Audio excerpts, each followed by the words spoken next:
বোলপুরের শান্তিনিকেতন মাটিতে সৌরভ গাঙ্গুলি। অবশেষে বোলপুর শান্তিনিকেতনে কবিগুরুর পুণ্যভূমিতে সৌরভ গাঙ্গুলি পা রাখলেন। যদিও আগে আসার কথা ছিল, কিন্তু তার শরীর অসুস্থ থাকার কারণে বারবার তারিখ বদলাচ্ছিলেন তিনি। অবশেষে তিনি আজকে বোলপুরের লাল মাটিতে পা রাখলেন।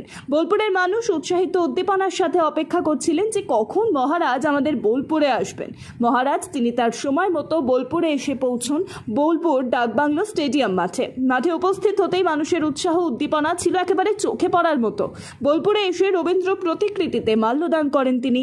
এই মহতীপূর্ণ অনুষ্ঠানে উপস্থিত ছিলেন রাজ্যের মন্ত্রী চন্দ্রনাথ সিনহা মহাশয়, এসএসডি এর চেয়ারম্যান অনুব্রত মণ্ডল, সুদীপ্ত ঘোষ মহাশয়, পৌরসভার চেয়ারম্যান মাননীয়া পর্ণা ঘোষ মহাশয়ী, বোলপুর পৌরসভার বিভিন্ন ওয়ার্ডের কাউন্সিলরগণ এবং বিশিষ্ট ব্যক্তিবর্গ। অনুষ্ঠান শেষে সাংবাদিকদের মুখোমুখি হন অনুব্রত মণ্ডল। তিনি জানান, পদ না পেলে অম্বল হবে না, জেল খেটেছি তবু দল ছাড়িনি। বীরভূমের স্পষ্ট বার্তা অনুব্রত মণ্ডলের।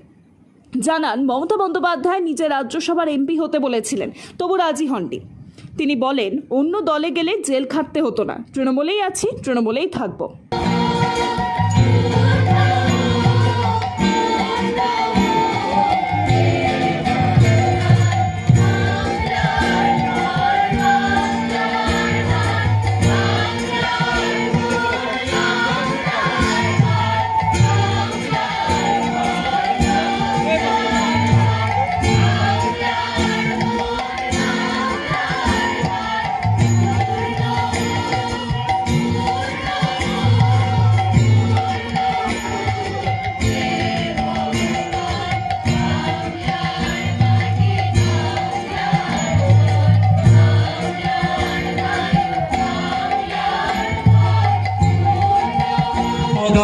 এই মুহূর্তে আমাদের সঙ্গে স্বাগত জানাচ্ছি তাকে এই মঞ্চে।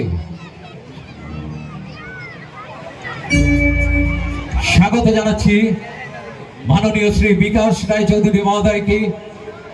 স্বাগত জানাচ্ছি মাননীয় শ্রী অসিত মাল মহোদয়কে।